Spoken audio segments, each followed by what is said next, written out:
ഞാൻ ഇതിനുവേണ്ടി പ്രവർത്തിച്ച സംഘടനകളോടും റെസിഡൻസ് ഹൗസിനോടും നേതാക്കളോടും സാംസ്കാരിക നായകന്മാരും പൊതുപ്രവർത്തകരോടും ഞാൻ അഭ്യർത്ഥിക്കുകയാണ്, ദയവ് ഇത് ഈ വണ്ടി ഉപയോഗിച്ച് വിജയിപ്പിച്ചാൽ 10ന്റെ സ്ഥാനത്ത് 25 വണ്ടി ഞാൻ ഇട്ട് തരാം. ഒരാശങ്കയും വേണ്ട. KSRTC പുത്തൻ വണ്ടി വരെയാണ്. KSRTC ചരിത്രത്തിൽ കാണാത്തവരുള്ള പുതിയ വണ്ടികളുടെ ഒഴുക്കാണ് ഏപ്രിൽ മാസം മുതൽ. എയർ കണ്ടീഷൻ ചെയ്ത വണ്ടികൾ, സ്ലീപ്പർ ബസ്സുകൾ എല്ലാം ഞാൻ കണക്കെടുക്കേണ്ട. ബാംഗ്ലൂരിലേക്കൊക്കെ പോകുന്ന എല്ലാ ബസ്സുകളെയും കണക്കെടുത്തിട്ട് അതെല്ലാം ഹൈ ക്ലാസ് ബസ്സാക്കാൻ പോകും. ഗ്രാമപ്രദേശങ്ങളിൽ ഓടുന്ന ചെറിയ വണ്ടികൾ, ഇടവഴികൾ, ജനകീയാസൂത്രണ പഞ്ചായത്ത്, ബ്ലോക്ക് പഞ്ചായത്ത്, ജില്ലാ പഞ്ചായത്ത്, ഗ്രാമപഞ്ചായത്ത് സംവിധാനത്തിൽ അനേകം ചെറിയ റോഡുകൾ കേരളത്തിലുണ്ടായിട്ടുണ്ട്. ഈ റോഡുകളൊന്നും വണ്ടിയില്ല. ഈ വണ്ടി പ്രൈവറ്റ് ബസ്സോ സർക്കാർ വണ്ടിയോ കണ്ടിട്ടില്ലാത്ത മേഖലകളുണ്ട് കേരളത്തിൽ. ഞാനൊരു കണക്കെടുത്തു. ഈ 2 തരം വണ്ടികളും എത്തിയിട്ടില്ലാത്ത റോഡുകൾ കണ്ടെത്താൻ, വഴികൾ കണ്ടെത്താൻ ബഹുമാനപ്പെട്ട MLA-മാരെ ഈ സംസ്ഥാനത്തെ മുഴുവൻ MLA-മാർക്കും കത്തെഴുതി ചുമതലപ്പെടുത്തി. അവരവരുടെ മണ്ഡലങ്ങളിൽ ഗ്രാമസഭകൾ വിളിക്കുകയും പൊതുപ്രവർത്തകരെയും റെസിഡൻസ് അസോസിയേഷൻകാരെയും എല്ലാവരെയും വിളിച്ചു കൂട്ടി അവരുടെ നേതൃത്വത്തിൽ ഒരു ചർച്ച നടത്തി. ഇത് ഇന്ത്യയിൽ തന്നെ ആദ്യമായിട്ടാണ്. ആ ചർച്ചയുടെ അടിസ്ഥാനത്തിൽ വാഹന സൗകര്യം തീരെയില്ലാത്ത, നമ്മൾക്കറിയാം ചില സ്ഥലത്ത് പോകുമ്പോൾ ടൗണിൽ കൂടെയൊക്കെ വണ്ടി പോകും.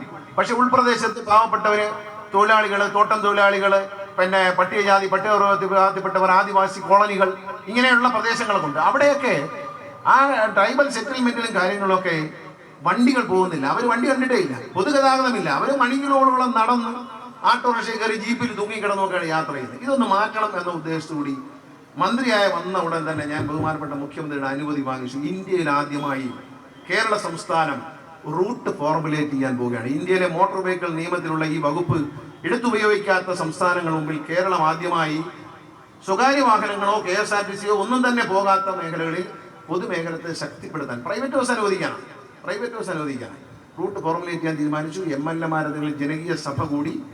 കഴിഞ്ഞ നിയമസഭ 2 ദിവസം മുമ്പ് നിയമസഭാ സമ്മേളനത്തിൽ ഞാൻ പ്രഖ്യാപിച്ചിട്ടുണ്ട് 503 പുതിയ റൂട്ടുകൾ. ഏതാണ്ട് 1100 പുതിയ റൂട്ടുകളാണ് നമ്മൾ കണ്ടെത്തിയിട്ടുള്ളത്. അതിൽ KSRTCക്ക് തർക്കമുള്ള സ്ഥലങ്ങളുണ്ട്, പിന്നെ പ്രൈവറ്റ് ബസ് കയറാൻ പാടില്ലാത്ത ചില സ്ഥലങ്ങളുണ്ട്.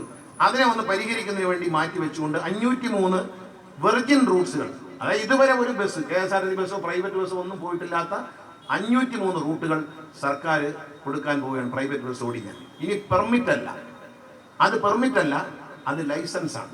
അതായത് ഒരാളൊരു ബസ് എടുത്തു, അയാൾ ഓടുന്ന വഴിക്ക് എല്ലാവരും കൂടെ ഓടുക, അവന് കണക്ഷൻ ഉണ്ടെന്ന് അറിഞ്ഞാൽ അവനെ പിച്ചക്കാരനാക്കിയിട്ട് പിന്നെ മാറുള്ളൂ. മലയാളിക്ക് അങ്ങനെ സുഖമാണ്. ഒരാളൊരു മുറുക്കാങ്കട ഒരു ജംഗ്ഷനിൽ തുടങ്ങിയാൽ നന്നായി പോകുന്ന കണ്ടാൽ 6 മുറുക്കാങ്കടയും കൂടെ തുടങ്ങും. ഇവർ 7 പേരും കൂടി ചട്ടിയെടുത്ത് അവസാനം പൊളിഞ്ഞു തണ്ടു. ഇതാണ് നമ്മുടെ ഒരു ശൈലി. ഈ പ്രൈവറ്റ് ബസ് അങ്ങനെയാണ് പൊളിഞ്ഞറിയാം. ഞാൻ 2001 മന്ത്രിയായിരിക്കുമ്പോൾ കേരളത്തിൽ 26,000 പ്രൈവറ്റ് ബസ് ഉണ്ടായിരുന്നു. 24,000 പ്രൈവറ്റ് ബസ് ഉണ്ടായിരുന്നു. അത് കഴിഞ്ഞ് 2006 ആയപ്പോഴത്തേക്കും പ്രൈവറ്റ് ബസ് അങ്ങ് വർദ്ധിച്ചു. ഗൾഫുകാരെല്ലാം പ്രൈവറ്റ് ബസ് എടുക്കുക. അങ്ങനെ 28,000 പ്രൈവറ്റ് ബസ് കേരളത്തിലുണ്ടായിരുന്നു. എന്ന് 2001 ഞാൻ മന്ത്രിയാവുന്നത്. 2006 ആയപ്പോൾ 28,000 പ്രൈവറ്റ് ബസ്സായി. ഇപ്പൊ കേരളത്തിൽ എത്ര പ്രൈവറ്റ് ബസ് ഉണ്ടെന്നറിയാം?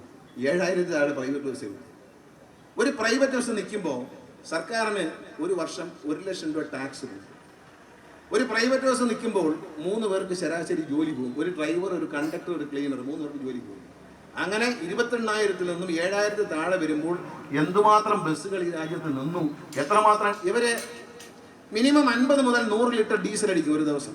ഇതിന്റെ ടാക്സും കേരള സർക്കാരിന് കിട്ടേണ്ടതാണ്. നമ്മുടെ ഖജനാവ് ചോരുന്നത് ഇങ്ങനെയാണ്. അങ്ങനെ ഈ പ്രസ്ഥാനം കാരണം എന്താണെന്നറിയാം? 2 മത്സരങ്ങളാണ്. ഒന്ന് KSRTC പ്രൈവറ്റ് ബസ്സുകാരും കൂടെ ചേർന്ന് മത്സരിക്കുക. KSRTC ജീവനക്കാർ വന്ന് ഭരിക്കുന്ന മന്ത്രിമാരോട് പറഞ്ഞു കൊടുക്കും, പ്രൈവറ്റ് ബസ്സുകാരൻ്റെ കുത്തക ഇപ്പം തകർക്കണം, അവൻ്റെ തലയ്ക്ക് കയറി ഓടാം. ഞാൻ മന്ത്രിയായപ്പോഴേ പറഞ്ഞു, പ്രൈവറ്റ് ബസ്സുകാരൻ്റെ തലയ്ക്ക് കയറി ഓടുന്നില്ല. പ്രൈവറ്റ് ബസ്സുകാരെ വരാത്തടത്ത് ഒരുപാട് സ്ഥലം KSRTCക്ക് അവസരമുണ്ട്, കുത്തകയുള്ള സ്ഥലങ്ങളുണ്ട്, അവിടെ ഓടാം. ഉള്ള പൈസ എല്ലാം മാറാം. ഏത് യാത്രക്കാരുണ്ടെങ്കിലും അവിടെ വണ്ടി ഓടിക്കില്ല. പകരം പ്രൈവറ്റ് ബസ്സുകാർ അതിൻ്റെ പിന്നെ മുറുക്കാൻ കടക്കാരൻ്റെ കഥ പോലെയാണ്. അവിടെയാണ് കയറി കളി. എന്നാ പ്രൈവറ്റ് ബസ്സുകാരെന്താ വിചാരിക്കും? മറ്റൊരു ബസ് എടുത്തിട്ട് അവന് നല്ല കളക്ഷനാണ്, അടുത്ത ഒരു പെർമിറ്റിന് അപേക്ഷിച്ച് സമയം അവൻ്റെ 2 മിനിറ്റ് മുമ്പിൽ. ഇവരെല്ലാവരും മത്സരിച്ച് ഓടിച്ച് എത്ര ആളുകളെയാണ് വണ്ടി ഇടിച്ചു കൊന്നത്? ഈ 28,000 വണ്ടികളിൽ നിന്ന് 7,000 വണ്ടി താഴെ പോയതും പോരാ, ഇവർ റോഡിൽ എടുത്ത ജീവൻ എത്രയാണ് ഈ മത്സര ഓട്ടത്തിൽ.